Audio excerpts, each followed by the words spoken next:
Alexandre Benamou, directeur général de Copain et dans Iconic Business. On est dans une maison de joaillerie et on ne va pas se mentir, vous êtes nombreux à présent sur le segment, non? Oui, effectivement. Bonjour déjà, avant tout, merci pour l'invitation. Effectivement, on est nombreux. Il y a eu beaucoup... C'était un vieux milieu réservé à une élite fut un temps. Et c'est vrai que depuis les 10 dernières années, ça a beaucoup changé avec beaucoup de nouveaux entrants. Oui, tout à fait. Vous n'êtes pas un héritier de la maison. Comment c'est arrivé jusqu'à vous? Ça a été du pur opportunisme. Je travaillais en finance avant en fusion-acquisition. J'ai fait 6 ans dedans. Et j'avais un ami qui avait, du coup, lui, hérité de cette maison, qui ne travaillait pas du tout dans le secteur et finalement a voulu vendre cette société. Donc c'était mon métier, donc j'ai décidé de l'aider et de leur donner un petit coup de main. Et finalement, c'était moi l'acheteur. Finalement. La reprise s'est faite en quelle année? En 2022. Donc on est en train encore de redessiner justement les contours de cette marque. Copain, c'est un orfèvre et un joaillier. On est à peu près dans la même histoire que Mellerio. C'est ça. Sur la rencontre entre ces deux artisanats. Quel est l'ancrage? Quelle est la plus-value en fait? Quelle est la différence au milieu de cette concurrence à l'heure actuelle? Alors, l'héritage, avant tout, parce qu'on bénéficie du coup de plus de 150 ans de savoir-faire. Donc ça va de par les archives, de par les moules. Donc comme vous l'avez dit, c'était une maison de joailliers et d'orfèvres. Donc on a aussi une clientèle qu'on a récupérée, enfin en tout cas que la maison a continué d'avoir et continué de développer. Et c'est des générations en génération que des clients viennent et continuent de faire leurs bijoux chez nous. Le bouche à oreille était encore installé quand vous avez repris? C'était essentiellement du bouche à oreille. C'était une très très vieille maison que j'ai repris, qui fonctionnait entre guillemets encore à l'ancienne, donc qui avait un vrai savoir-faire, mais qui faisait très peu de communication, très peu d'événements. C'était uniquement du bouche à oreille sur l'évolution du chiffre d'affaires, des clientèles, mais qui en soi est le meilleur moyen pour attirer une clientèle parce qu'au moins on est sûr que c'est bien fait quand c'est du clientèle. Une clientèle dans la discrétion, c'est ça la particularité de Copain. C'est une joaillerie, une bijouterie d'appartement. On n'est pas place Vendôme, on reçoit dans un cadre particulier. Ça a toujours été le marqueur d'ailleurs de Copain. Et vous avez gardé cette stratégie d'accueil et cette stratégie retail finalement?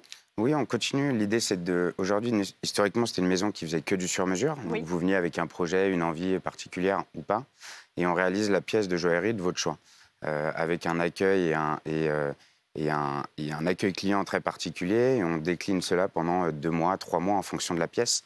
Et ça a toujours été fait dans cette exclusivité et dans ce secret. Et on continue de le garder sur la partie sur-mesure. Malgré qu'on ait développé une collection depuis 1 an. C'est en fait indispensable de développer une collection parce que si on veut recréer l'identité, le storytelling, et face à la concurrence, il joue là aussi. Parce que pour savoir quel est vraiment le style Copain, quand on vient avec son cahier des charges, je veux ça, c'est notre propre style, mais pour vous, vous implantez. C'était une des premières complications de la maison, c'est-à-dire qu'on avait effectivement la chance d'avoir des archives, une histoire, mais ça n'a jamais été une marque comme l'a pu être Mellerio que vous avez cité. Avec des collections à proprement parler, ou un quartier, ou d'autres marques. Donc on était vraiment le joaillier de famille qui faisait des pièces sur mesure. Donc quand je suis arrivé dans la maison, en regardant toutes les archives, il n'y avait pas forcément de fil conducteur ou de pièces maîtresses. Et ça a été une des premières choses très compliquées. On a fait un travail d'archivage avec toute l'équipe pour essayer d'aller chercher les pièces un peu iconiques de la maison, en tout cas dans l'air du temps, pour les ressortir aujourd'hui. Quels sont les marchés actuellement et quel est le panier moyen? Parce qu'on est sur quoi? Sur une première année complète écoulée? On est sur une première année complète écoulée. Aujourd'hui, alors on sépare les deux, entre guillemets, les deux business. Donc sur la partie collection qui est assez récente, qui représente aujourd'hui entre 20 et 25% du chiffre d'affaires, et la partie sur mesure. Donc aujourd'hui, sur la partie sur mesure, on va être à peu près... L'année dernière, on a fait 300 pièces de sur mesure. Et on est sur un panier moyen de à peu près entre 5 et 6 000 euros. Et avec une gamme de prix où on commence généralement entre 3 et 4 000 euros et qui va jusqu'à le budget de la personne. Oui, comme c'est du sur-mesure, on peut se permettre certaines extravagances précisément. Est-ce que vous imaginez encore une montée en gamme? L'idée, c'est de rester... alors, sur la partie collection, on a un panier moyen qui est un peu plus bas, en tout cas en France. À l'étranger, c'est un peu plus élevé. Mais globalement, l'idée, c'est de continuer à être très exclusif sur ces pièces-là.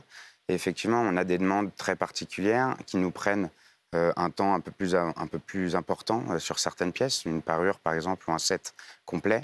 Et dans ce cadre-là, on essaye d'être très exclusif et effectivement d'arriver à avoir une satisfaction client jusqu'au bout. Les artisans sont intégrés. Vous aviez déjà votre main-d'œuvre dans des ateliers complètement intégrés ou alors il faut aller sous-traiter? Alors, on sous-traite une grande partie de la production. Fut un temps, la maison avait ses propres ateliers.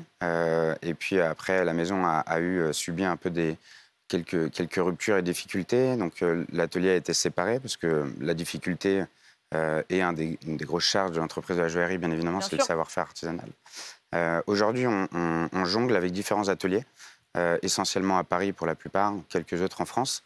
Et effectivement, en fonction du savoir-faire, que ce soit de l'émaillage, que ce soit du serti ou autre, on dispatche avec ces ateliers qui sont aussi une des chances de Copain, c'est d'avoir des ateliers avec qui on collabore depuis 30, 40, voire 50 ans pour certains. Qui avait déjà été sourcés justement Exactement. liés à l'héritage que vous avez gardé. La stratégie retail, quelle est-elle? Ce sont à terme des corners, ce sont des points de vente en propre un peu partout dans le monde? Alors, on l'a commencé cette année. L'idée, c'était de la première année de remettre un peu les bases. Cette année, de commencer la partie wholesale. Le retail, encore aujourd'hui, je pense que c'est un peu tôt et surtout, c'est très cher. Oui. Donc, on a la problématique d'être une maison de luxe. Donc, forcément, il y a quelques codes et quelques obligations à Il faut créer respecter. l'expérience. Donc, on a showroom aujourd'hui qui est une vraie expérience client pour nous, sur le sur-mesure essentiellement. Sur la partie collection, l'idée, effectivement, c'est d'ouvrir quelques corners. Donc, on est au printemps depuis quelques mois, avec quelques collections présentes là-bas. Et après, l'idée, c'est d'aller, d'ici la fin d'année, de développer le marché français, évidemment, et aussi l'Europe. Europe, et est-ce que vous regardez avec envie aussi le marché américain ou encore le marché japonais qui est très féru de Alors, joaillerie? on part en Corée du Sud le mois prochain. On avait l'envie de faire le Japon, mais on le fera en fin d'année. Et là, on revient du Moyen-Orient, qui est un marché en pleine expansion, et surtout sur cette partie sur mesure, qu'ils aiment beaucoup. Il y a une vraie demande sur place là-bas. Donc là, on ouvre à la rentrée un prochain corner dans la zone du Middle East. Et l'idée, c'est de continuer à développer cette partie-là. Bon, l'objectif 2024, très ambitieux, j'imagine, en termes de croissance et de chiffre d'affaires? Oui, l'idée, c'est que ça marche et qu'on continue, donc évidemment. Merci Alexandre Avec Benhamou, plaisir. directeur général de Copain, d'avoir été dans Iconic Business.